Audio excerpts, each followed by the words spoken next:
O meu alvo é Cristo. Este é o tema da palavra da noite de hoje. E o texto que usarei como referência encontra-se na primeira epístola de Pedro. 1 Pedro, capítulo 2, versos de 18 a 25. Os mais observadores certamente irão perceber que esse texto ele foi dirigido especificamente como público-alvo primeiro àqueles escravos que se converteram à fé cristã. E neste tempo em que se discute a suficiência da Bíblia, em que textos assim precisam passar por um processo de atualização, eu quero dizer-lhes que eu não escolhi intencionalmente esse texto. Aliás, eu relutei. Por diversas vezes eu tentei desviar a minha mente desta porção da palavra, imaginando que um outro texto, que uma outra porção das Escrituras, talvez fosse mais fácil de trabalhar. Mas lá estava o Espírito Santo de Deus dizendo, não, o texto é esse. E por isso, em obediência, eu vou ler o texto. E de alguma forma Deus vai nos mostrar que mesmo num texto assim, a palavra do Senhor ainda fala ao meu coração e ao seu coração. 1 Pedro capítulo de número 2, como disse, versos de 18 a 25. Assim está escrito, e eu estou aqui usando a Nova Versão Internacional. Escravos, sujeitem-se a seus senhores com todo o respeito, não apenas aos bons e amáveis, mas também aos maus. Porque é louvável que por motivo da sua consciência para com Deus, alguém suporte aflições sofrendo injustamente. Por quê? Que vantagem há em suportar açoites recebidos por terem cometido o mal? Mas se vocês suportam o sofrimento por terem feito o bem, isso é louvável diante de Deus. Para isso vocês foram chamados, pois também Cristo sofreu no lugar de vocês, deixando-lhes exemplo para que sigam os seus passos. Ele não cometeu pecado algum e nenhum engano foi encontrado em sua boca. Quando insultado, não revidava. Quando sofria, não fazia ameaças, mas entregava-se àquele que julga com justiça. Ele mesmo levou em seu corpo os nossos pecados sobre o madeiro, a fim de que morrêssemos para os pecados e vivêssemos para a justiça. Por suas feridas, vocês foram curados. Pois vocês eram como ovelhas desgarradas, mas agora se converteram ao pastor e bispo de suas almas. A ideia de submissão aqui parece não se encaixar em nenhum discurso politicamente correto dos nossos dias. Não é verdade? O grande problema, ao meu ver, é que na agenda do Evangelho, a transformação da sociedade, ela passa primeiro pela transformação do coração do homem. E enquanto não percebemos isto, estaremos reduzindo o alcance do reino de Deus a questões de natureza específica. Quando, na verdade, o Evangelho vem com uma proposta muito, mas muito mais ousada. E essa sociedade em que vivemos passa a perceber o impacto de vidas de homens e mulheres que um dia rendidos aos pés do Cristo, reencontraram-se com o seu propósito de vida, com aquilo que é o plano de Deus para a sua existência. Aliás, eu quando li esse texto e escolhi a Nova Versão Internacional, eu preciso dizer que talvez não tenha sido feliz a escolha da expressão suportar, ou do verbo suportar, nos versículos de 19 a 20 que acabei de ler. Se você observar, ali aparece a expressão suportar aflições, suportar açoites, mas se vocês suportam sofrimento. A palavra aqui, na língua grega, é a palavra upomone. E essa palavra não significa apenas suportar, ela vai mais longe. Se a sua tradução é a tradução mais antiga, talvez apareça a expressão suportar com paciência. Eu não sei quantas traduções aí trazem o verbo suportar atrelado à expressão com paciência. Mas eu vou lhe dizer, ainda é pouco para aquilo que o upomone significa. Porque não quer dizer resignação, não quer dizer acomodação. A ideia do texto grego é resistir, mas resistir com perseverança, com serenidade. Talvez seja uma forma de mostrar que é possível resistir à violência sem abraçar a violência. Poucos homens na história compreenderam o significado da não violência ativa. E nessa galeria eu posso ver até um não cristão como Gandhi, eu posso ver um pastor batista como Martin Luther King, que finalmente entenderam o que é que significa essa resistência não violenta, mesmo ao exercício da violência. Não é uma forma passiva, mas uma forma ativa de enfrentar todas as coisas. Mas em meio a todo esse texto, sabe o que é que eu observo? É que há, na verdade, dois tipos de sofredores na vida, ou dois tipos de sofrimento. Se você estiver com a Bíblia aberta, espero que esteja. Observe o versículo 20, quando diz: pois que vantagem há em suportar açoites recebidos, primeiro, por terem cometido o mal. E no final do texto, observem que existe uma outra forma de sofrimento, que é o sofrimento que nos alcança por termos feito o bem.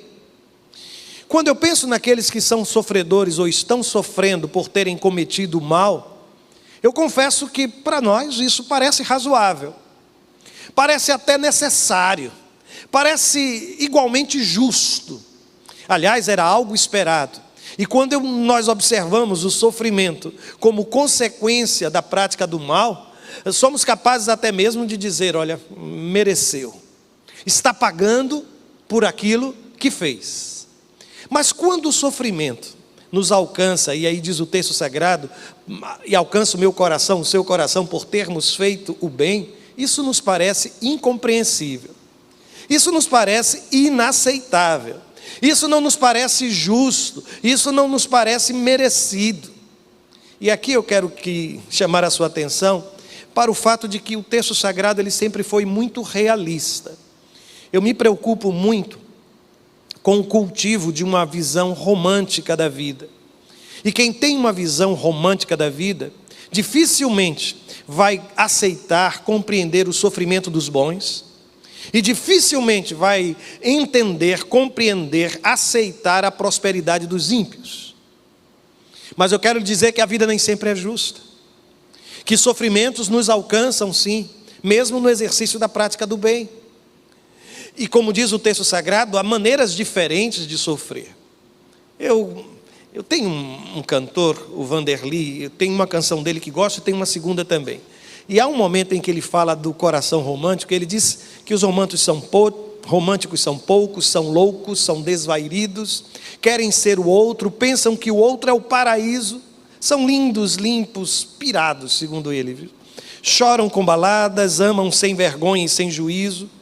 E depois lá adiante ele vai dizer que, mesmo certos, esses românticos vão pedir perdão. Passam a noite em claro, conhecem o gosto raro de amar sem medo de outra desilusão. E aí finalmente ele conclui dizendo que é uma espécie em extinção. Eu queria contrariá-lo, para dizer que tenho encontrado muita visão espiritual romântica.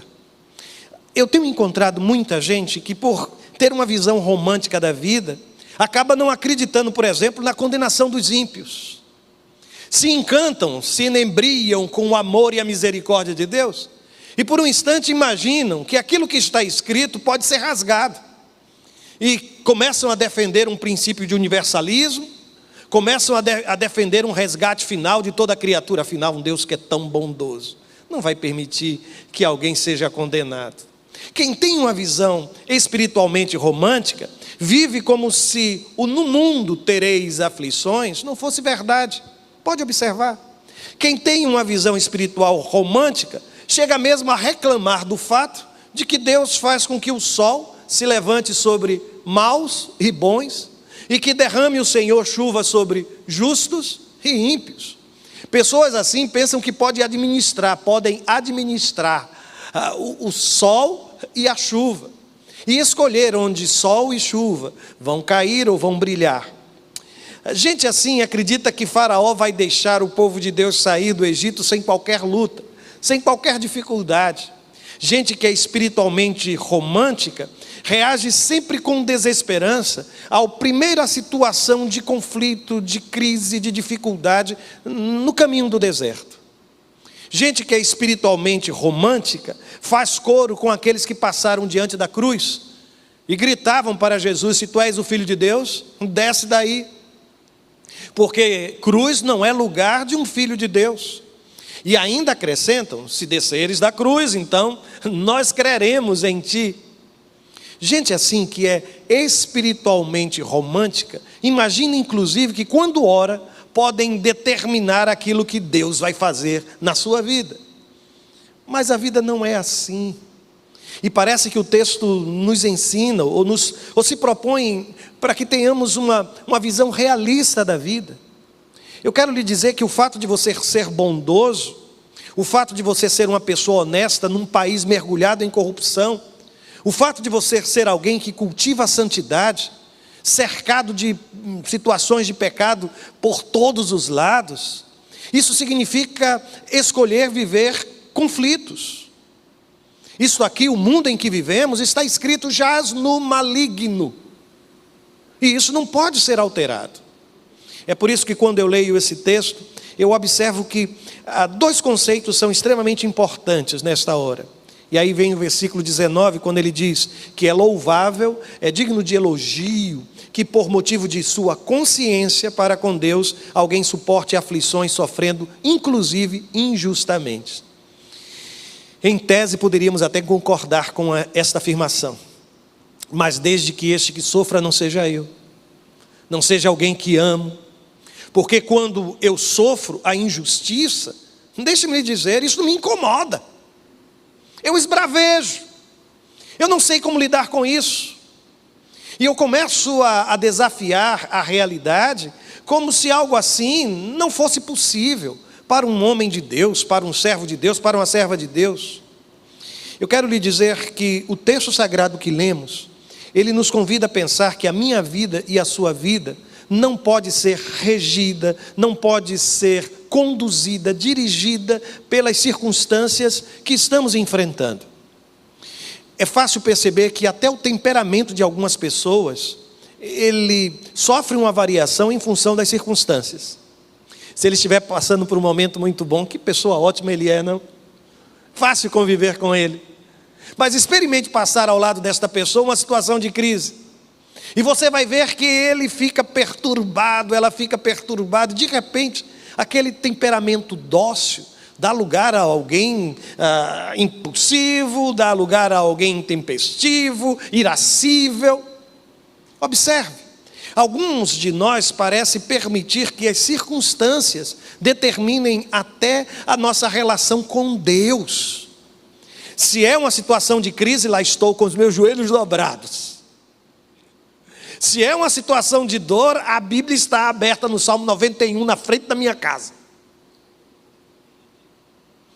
Mas se a situação é uma situação confortável, eu até me pergunto se preciso realmente ir à igreja. E aqui eu vou falar com quem está lá. Viu? Afinal de contas, é tão confortável assistir o culto de dentro de sua casa. É por estas razões que eu insisto, o texto que lemos, ele trabalha assim com isso. No versículo 21, ele chega a dizer, e é preciso ter muito cuidado na leitura do versículo 21, porque ele começa dizendo assim: para isso vocês foram chamados, pois também Cristo sofreu no lugar de vocês, deixando-lhes exemplo para que sigam os seus passos. Irmãos, quando nós separamos esse texto e pensamos na primeira afirmação, quando diz para isso vocês foram chamados, por favor, a Bíblia não está dizendo que você foi chamado para sofrer não, viu? Não é isso. O que a Bíblia está dizendo é que nós fomos chamados para fazer o bem. E aliás, se quiser, faça a ligação entre esta primeira frase e a última frase, para que sigam os seus passos. Porque aqui nós identificamos o propósito. Nós fomos chamados para seguir os passos de Jesus. Nós fomos chamados para viver de forma diferente numa sociedade como esta. Se observam o texto sagrado, no versículo 21, na segunda parte, ele vai dizer assim: pois também Cristo sofreu no lugar de vocês. Eu fico imaginando um escravo ouvindo essa declaração: Cristo sofreu no lugar de vocês. Você já imaginou o sentimento o resgate da dignidade do ser humano? Você já imaginou aquele escravo ouvindo, primeiro, que Deus se fez homem e habitou entre nós, que foi rejeitado, sofreu, morreu na cruz do Calvário, e depois alguém, por um instante, olha para aquele escravo e diz: olha, eu quero que você entenda que Ele fez isto por você. Aqui está, irmãos, o resgate que nenhuma outra proposta de natureza política pode trazer ao coração de um homem. É quando ele sente que o seu significado maior, o significado da sua existência está em Cristo Jesus, o nosso Senhor.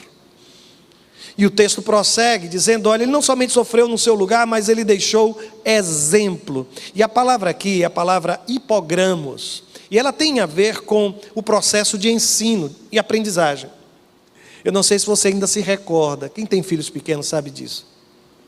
E nós que temos o Davi também, a gente já viu várias atividades, sabe? Sabe aquelas atividades que aparecem toda tracejada, com pontinhos, e que você vai ligando?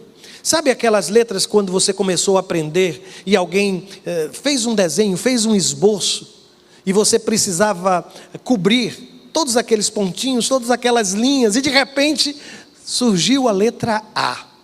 Surgiu o alfabeto, e você conseguia preencher aquilo. É exatamente esta palavra que aqui é traduzida por exemplo. É como se Deus dissesse a mim e a você, existe uma forma da gente se orientar na vida, e o Senhor, Ele deixou este exemplo, Ele deixou riscado, Ele deixou um esboço, escreva. Agora tenha cuidado, ponha diligentemente a caneta, a tinta, nos lugares os lugares onde estão marcados. E eu também há pouco mencionei a experiência do meu filho. Nem sempre é fácil ver ele colaborando com esse tipo de atividades. E eu não sei se você tem filhos pequenos, observa como foram os primeiros exercícios. Mesmo com aquelas indicações, lá estava uma linha saindo, uma linha marcada por uma espécie assim de criatividade. Saindo daquele espaço. Jesus está dizendo a mim e a você, olha, eu deixei o esboço, eu deixei as marcas, eu deixei, aliás, a expressão aqui, as pisadas, não é? Deixando-lhes o exemplo para que sigam os seus passos. O curioso é que nós queremos seguir Jesus no chão do palácio, no chão da riqueza, mas eu tenho algo para lhe dizer. O lugar onde as pisadas elas são mais claras não é no chão de um palácio, mas é no chão de um deserto. É nas areias de um deserto. É fácil perceber as marcas deixadas por aquele que caminha nas areias de um deserto. Por isso, é exatamente ali onde nós vamos identificar a presença do nosso Senhor. E o que Ele está dizendo a mim e a você é exatamente isto. Não permita que a sua condição, não permita que a sua situação, não permita que aquilo que tem acontecido com você determine os seus passos, a condução da sua história. O texto sagrado está mostrando que existe algo transcendente, que existe um apelo de Deus, que existe um esboço deixado pelo Senhor, e esse esboço define quem deve ser Roberto. E esse deve ser o propósito da minha vida, esse precisa ser o propósito da sua vida. Por isso eu insisto, não use inclusive o seu sofrimento como desculpa, como justificativa para viver, primeiro, de um modo reprovável, segundo, para dizer tudo o que está na sua mente ou no seu coração, reagir de forma das mais diversas. Isso está no texto. Os versos 22 e 23, quando fala de Cristo como modelo, diz assim: Jesus, Ele não cometeu pecado. Não cometeu pecado algum. Depois fala da boca de Jesus, das palavras dele, diz: nenhum engano foi encontrado em sua boca. Depois diz que o Senhor, Ele não só agiu de maneira pura, porque Ele não cometeu pecado. O texto não somente diz que Ele nunca falou aquilo que era falso, aquilo que era mentiroso, porque é o que significa essa expressão engano aqui, mas também diz que o Senhor sempre reagiu de uma forma diferente. E aí vem o texto sagrado: quando Ele foi insultado, Ele não revidou. Quando Ele sofreu, Ele não fez ameaças. Quando tudo isso aconteceu, observem o que é que Jesus fez. A Bíblia diz que Ele entregou-se àquele que julga com justiça. É por isso que eu quero dizer que a primeira área na minha vida e na sua vida que precisa ser controlada pelo Espírito Santo de Deus são as minhas atitudes. E um escravo naquele tempo parecia ter toda a razão para ter raiva do mundo e da vida. para fazer da violência, para fazer da agressividade uma prática comum. E eu não sei se você tem se comportado dessa mesma forma. Tem usado a sua história triste, de desencontros, de desilusões, o fato que você foi traído ou traída, para justificar hoje a sua traição. Usar o fato de que sempre foi tratado com rispidez, como justificativa para hoje ser ríspido com as pessoas. O fato de ter sido sempre criticado, para hoje ser esta pessoa intolerante. O texto está lhe dizendo: você não tem o direito de fazer isto, eu não tenho o direito de fazer isto. Porque as minhas ações, as minhas palavras e as minhas reações precisam obedecer o modelo do Cristo. E como é difícil, meus irmãos, como é difícil ser insultado e não revidar. Como é difícil sofrer e não fazer ameaças. Eu me recordo do momento em que o Senhor está sendo interrogado. Ele diz: olha, está sendo preso. Ele diz: vocês pensam que eu não poderia mandar descer uma legião de anjos? Quando a gente não faz porque a gente não tem o poder de fazê-lo, mas imagina Jesus tendo todo o poder para fazê-lo e se autolimitando. Isso me lembra muito a experiência de José do Egito, quando ele teve diante de si todos os irmãos que lhe fizeram mal no passado, e ele tinha o poder para esmagá-los, tinha o poder para dizer: vocês vão continuar com fome, não vou socorrer nenhum de vocês, vocês vão voltar para casa de mãos vazias. Deus já lhe deu a oportunidade de servir a quem um dia lhe trouxe enorme prejuízo. Deus já lhe deu a oportunidade de abençoar quem um dia lhe amaldiçoou. Deus já lhe deu a oportunidade de perdoar aquele que foi o seu ofensor. Porque vou lhe dizer, se você simplesmente revida, se você simplesmente amaldiçoa, você se torna igual àquele que um dia lhe ofendeu. Mas quando você consegue, naquele momento, ser inspirado pelo modelo do Senhor, você vai perceber a transformação que isso poderá trazer na sua vida pessoal. Eu fico impressionado porque no texto sagrado diz que mesmo os lábios de Jesus, as palavras de Jesus não foram marcadas pelo engano. E aqui eu queria partir para algumas sugestões muito práticas. Primeira delas, tenha muito cuidado com aquilo que você diz. Porque às vezes nós repetimos, especialmente em momentos de conflito, proferimos, dizemos: não dá mais, chega, vou me separar de você. Ou então, começamos a usar de ironia, menosprezo. Somos extremistas, olhamos para o outro e dizemos: olha, você nunca, você sempre, você só faz. Ou o inverso, nos colocamos como vítimas e usamos todas essas expressões para descrever o nosso próprio comportamento. É assim mesmo, eu nunca, eu sempre, eu nunca. Tenha muito cuidado para não aplicar testes de amor nas pessoas que estão à sua volta. E tenha muito cuidado com os comentários que você faz. Porque o texto sagrado está dizendo é que o meu modelo e o seu modelo, o meu alvo de vida, o seu alvo de vida precisa ser Jesus. E não adianta você olhar para mim e dizer: pastor, mas você não sabe o que foi que ele me disse. Pastor, o senhor não sabe o que foi que ele fez.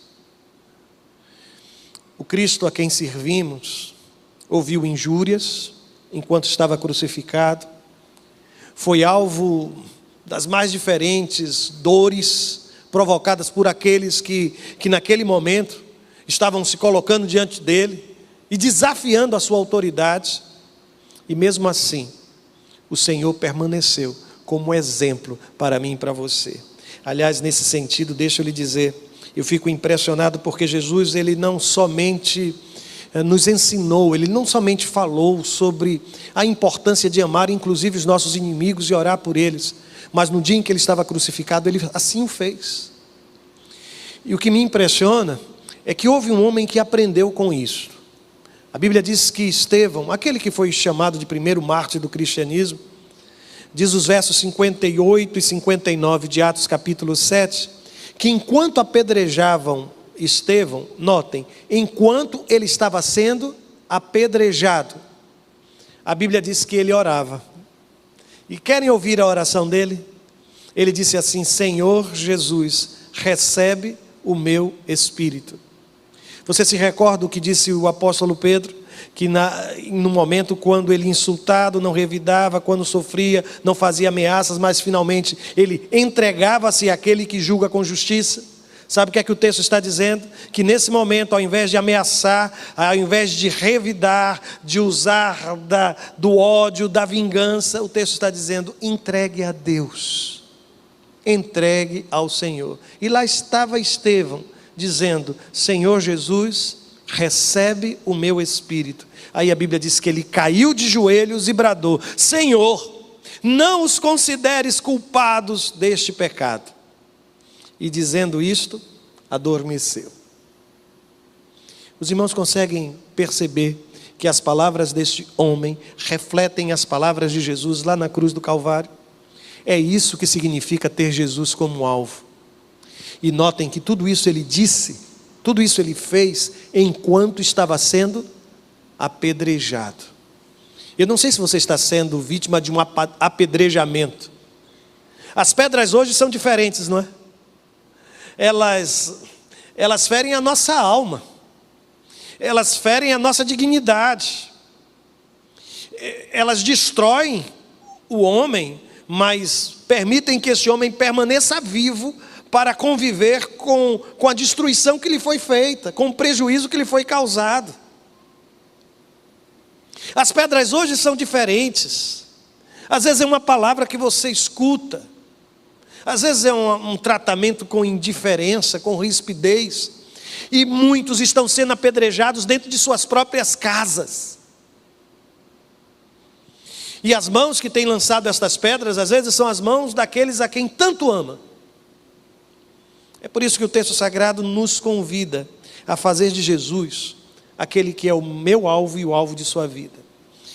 E então aquele texto que primariamente foi escrito para escravos, versos 24 e 25 vai dizer assim: Ele mesmo levou em seu corpo os nossos pecados sobre o madeiro, a fim de que morrêssemos para os pecados e vivêssemos para a justiça. Por suas feridas vocês foram curados, pois vocês eram como ovelhas desgarradas, mas agora se converteram ao pastor e bispo de suas almas. Eu li e reli esse texto e você deve recordar que isso aqui é quase que uma referência ao texto do profeta Isaías. Assim como referência o texto do profético, o texto do profeta Isaías. Mas você já observou o tempo verbal, o tempo em que aconteceu a cura? Por suas feridas, vocês foram curados. É isso que está escrito na sua Bíblia. O tempo é o tempo passado. Mesmo para as feridas de hoje. Eu vou ousar dizer uma coisa: não há nada, absolutamente nada que você possa fazer contra mim, porque eu já estou curado. Eu já fui curado. Consegue imaginar isso? Mesmo naquilo que hoje machuca, eu quero lhe dizer, eu já fui curado disso. Eu já fui curado de autopiedade, eu já fui curado de vitimismo. Eu já fui curado, eu sei quem sou na figura do Cristo. Ele morreu em meu lugar, foi por mim. O que você está dizendo que poderia ferir a minha dignidade, deixa eu lhe dizer, eu sei quem sou. A minha identidade está em Jesus, não naquilo que você está dizendo sobre mim. Eu já fui curado. Eu acho isso tão lindo, irmãos, imaginar que nada daquilo que alguém possa hoje fazer para mim, ou na minha vida, ou na sua vida, isso já tem cura, irmãos. Um dos maiores problemas em nossa sociedade é lidar com algumas enfermidades, algumas doenças que são tratadas ainda como doenças incuráveis. Eu quero lhe dizer que no que diz respeito a Jesus, não há nada que Ele não possa curar. Posso dizer isso a você? Você já está curada. Você já está curado. Porque tudo o que seria necessário já aconteceu lá na cruz do Calvário. Tudo quanto preciso hoje para a redenção, para a salvação, para a perdão dos meus pecados já foi consumado lá na cruz do Calvário. Eu já estou curado pelas suas pisaduras, porque Ele levou as minhas feridas e porque nele eu encontro graça e misericórdia. Nós podemos escolher a maneira de encarar tudo isso, irmãos. Aí o texto diz, olha, morrêssemos e vivêssemos, vocês eram, mas agora. Há um momento em que há uma ruptura na minha história, e aquilo que eu era, não sou mais. Aí o texto diz, olha, vocês eram, mas agora. Vocês morreram para que vivêssemos, não é assim? Morrêssemos, vivêssemos, vocês eram, mas agora. Se isto ainda não aconteceu na sua vida, tudo o que eu estou dizendo a você, nesta hora, não vai fazer sentido algum. Porque tudo isso que está sendo dito e proclamado só faz sentido na alma de quem reconheceu em Jesus Cristo, seu Salvador eterno. E há duas palavras que são aqui usadas para Jesus. E eu gosto do uso dessas palavras. A primeira sempre nós gostamos, né? Você já observou o que é que o texto vai dizer? Quem é Jesus? Mas agora se converteram ao... Primeiro, qual é o primeiro título? Pastor. E o segundo título? Bispo. Ninguém está acostumado, eu nunca vi ninguém orar dizendo assim, ó bispo da minha alma. Mas já vi muita gente dizer, ó pastor da minha alma. Eu nunca vi canções dizendo, ó Senhor, Tu és o bispo da minha alma. É muito mais prazeroso a dimensão do pastor, não é? Eu sou ovelha, Ele é meu pastor, Ele cuida de mim, Ele me leva aos pastos verdejantes, Ele põe águas calmas diante de mim, para que eu possa beber. Eu gosto da imagem de Deus que cuida. Mas você sabe o que é que significa a outra palavra, não sabe? Episcopos. Significa superintendente, aquele que dirige, aquele que dá ordens. General. Aquele que tem o poder e a autoridade para mandar. O que eu tenho observado é que na maioria das vezes nós só queremos chamar Jesus de quê, irmãos? Meu pastor, Jesus, pastor amado. Mas o texto está dizendo que Jesus não é somente isto. Jesus também é aquele que dirige, que tem autoridade, que é o superintendente, que é quem dirige, é aquele que controla a minha vida e a sua vida. É por isso que há tanta gente que reconhece em Jesus pastor, mas ainda não abriu seu coração para entender que todas as suas ações, palavras e reações precisam ser determinadas pela figura do Cristo. Nós temos hoje muitos modelos e referências. Nós temos hoje gente que quer nos influenciar em todas as áreas da vida. O meu comportamento e o seu comportamento parece hoje ser regido pela influência de alguns poucos que tem por trás de si uma multidão de seguidores, e se aquela criatura veste uma roupa, corta o cabelo de um jeito, pinta de outro, todos vão seguindo. Me desculpe a expressão, uma manada seguindo. Só que o texto está dizendo que o meu modelo de vida e o seu modelo de vida é Jesus. O meu alvo, o seu alvo precisa ser Jesus. E pensar que tudo isso foi escrito para escravos, hein, irmãos? E pensar que tudo isso foi escrito para servos. E imaginar por um instante que a riqueza por trás de um texto assim, quantos princípios que são eternos, princípios que permanecem, também são referência para a minha vida hoje, ainda que em outro contexto. Ainda que distante geograficamente, ainda que distante temporal, haja distância temporal, haja distância cultural, eu consigo ver o que Deus quer falar na minha vida neste texto. E eu louvo ao Senhor, porque Ele é o alvo da minha vida. Ele é o alvo da minha vida. E eu não sei onde na sua vida tem sido mais difícil fazer de Jesus o seu alvo. E talvez você diga, mas Jesus é Jesus, né, pastor? Eu não sou Jesus para perdoar. Graças a Deus que a Bíblia registrou a experiência de Estevão, né? Para mostrar a mim e a você que um homem de Deus pode, ainda quando apedrejado, ainda pode repetir, replicar, fazer do mesmo jeito que Jesus um dia fez. Procura as marcas deixadas por Jesus lá na areia do seu deserto. Procura no texto da palavra entender como Jesus reagiu a algumas coisas que hoje você está atravessando. Procura ver nas Escrituras como foi que Jesus respondeu, como foi que Jesus se moveu entre nós, quais foram as prioridades de vida do Senhor, e faça disto o alvo da sua vida. Esta é a minha oração, é o meu desejo, em o nome de Jesus.